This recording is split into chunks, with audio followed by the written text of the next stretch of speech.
What's up, people? Welcome to Say What I Mean, Shaw. Today is going to be a short show. I'm getting straight to the point. Let's get into it right now.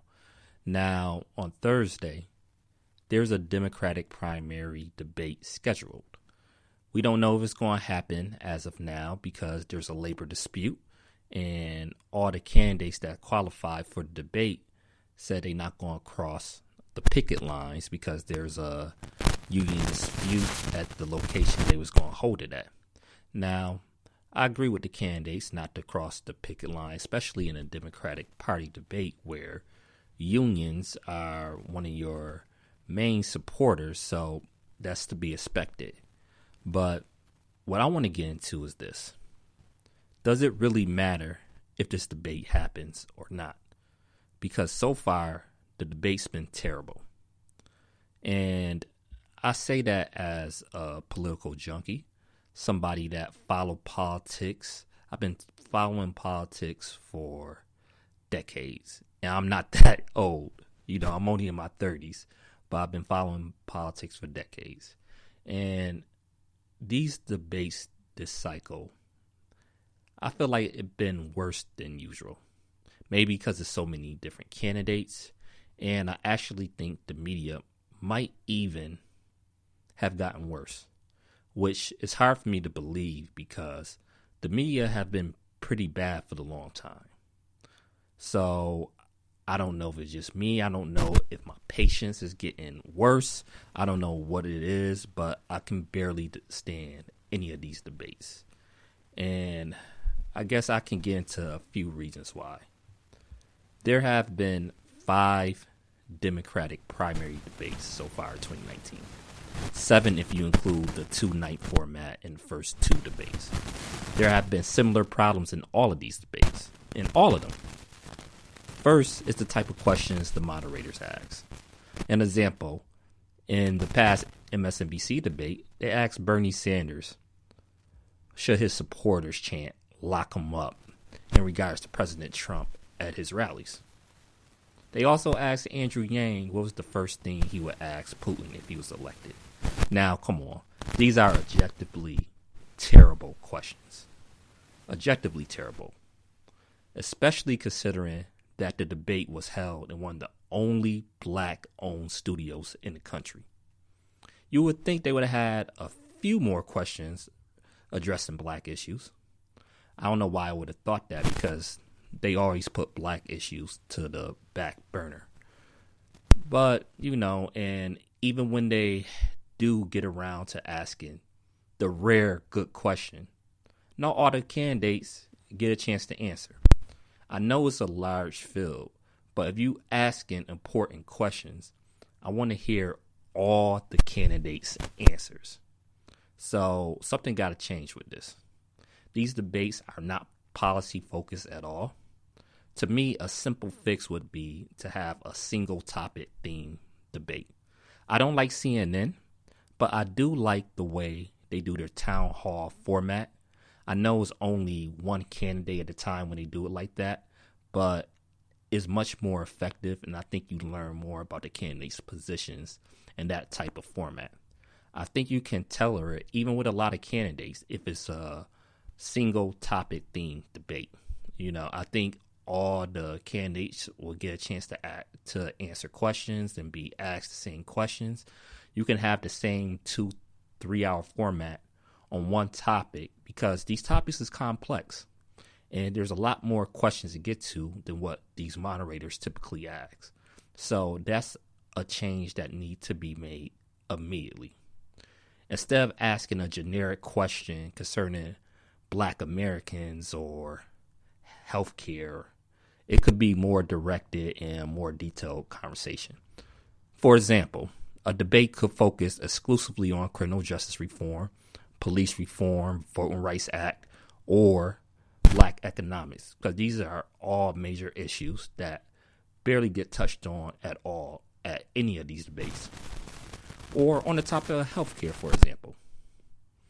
We could zero in on how to fix the many problems in the hospital system. We could focus exclusively on the VA hospital. I mean, that's a big conversation of why so many VA hospitals are failing. And don't get me wrong, because there's a lot of VA hospitals that thrive in too. VA hospitals are kind of like private hospitals. Some of them are better than others. But it's an issue that needs to be addressed. Or we can have a themed debate about what's the economic plan going to be for the loss of jobs if we do pass a Medicare for All system. Because we do pass Medicare for All, which I do support and I think need to be passed, there's going to be massive job loss within the healthcare industry and the insurance industry, right? So what would that plan be like? So I just a few ideas. I mean, this can be done. It's not that hard to do. We would learn more, and I think the debates would actually be more interesting. But I don't think the media would do this. I think they all about ratings. But I think it's just the wrong philosophy for two reasons. It's just wrong because we want to actually know what these candidates stand for. And I actually think it would be more interesting because if you get honest disagreements, you can still have those sparks fly and interesting moments, but it'll be more substance in it. But I don't see this happening anytime soon. But I hope it do because there's so many issues that's not being addressed. Have they talked about homelessness at all during these debates? There's a big homeless problem in this country. You know, I would love to see a homeless and housing debate because housing policy need to be addressed. There's a few candidates that dropped housing policies. Kamala Harris had one before she dropped out. Elizabeth Warren have a housing policy. Bernie Sanders have one. The historical Redline, I know that was one of the first things Elizabeth Warren addressed was how to address historical Redline. And I have a few questions about her proposals. So I would love for moderators to ask those type of questions, which they never do. I did several YouTube videos on it. You could check some of my older videos on Say What I Mean YouTube channel. And it's just so many issues that haven't been addressed that's not going to be addressed. And I think that's my frustration too. I don't see it changing anytime soon. I don't see the media addressing some of these major issues. They want to focus on a few things. They focus on healthcare, particularly attacking Medicare for All. They focus on immigration. They focus on all the hot button issues, but never focus on the issues that affecting people's direct lives. Not saying that healthcare don't or immigration don't, but there's a lot more issues than that. Once in a while, they might throw the buzzword, the Green New Deal, but really never explain what it is. They just basically ask, are you for it? And if you are for it, how can we afford it? That's about it. You know, these debates are terrible. So whether the debates happen on Thursday or not, the way they've been running these debates, I don't know if this really matters at all. The only thing that really matters during these debates, I guess, is the attacks.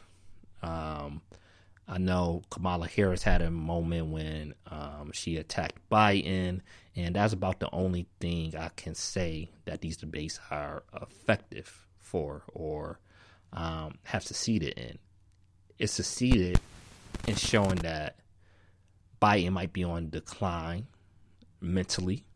I'm not saying that, you know, he's not smart or anything, but in these debates, he just haven't been holding up. Already don't like him as a candidate. His policies he supported in the past all been terrible. Supported the Iraq War, supported bad trade deals, supported the 94 crime bill. Not only did he support it, he was the architect of the bill.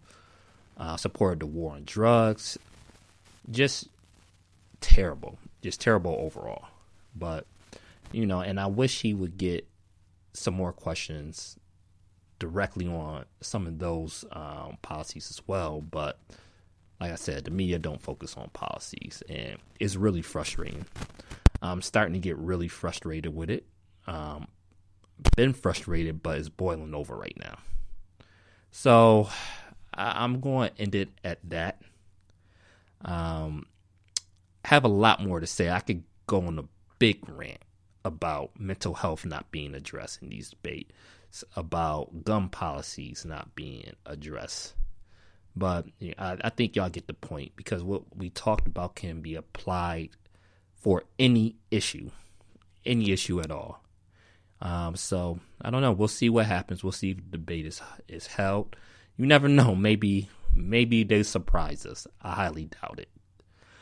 But thank you for tuning in. Follow me on Twitter at Say What I Mean Cast on Twitter. Now I'm starting to tweet a little bit more. I'm kind of a young old school dude. You know, I never really was that into social media. I guess I supplemented social media with a website called The Collie. I was always on there looking and just reading stuff on there, but never been into Twitter, Facebook, or anything like that. But you know, I'm getting into it. Gotta make changes as you get older, right? Especially if you're trying to reach your audience. So, you know, I'm actually tweeting out stuff now. I feel funny doing it. You know, it's a big learning curve for me, especially getting those characters in. I know I sound like I'm about 60 now, but it's okay. But anyway, follow me on Twitter. It'll be interesting, you know, because I do be typing some good shit on Twitter. So definitely follow me there. I'm on Facebook, all that. Look me up. I mean, Shaw. All right. Thanks for tuning in. Peace, people.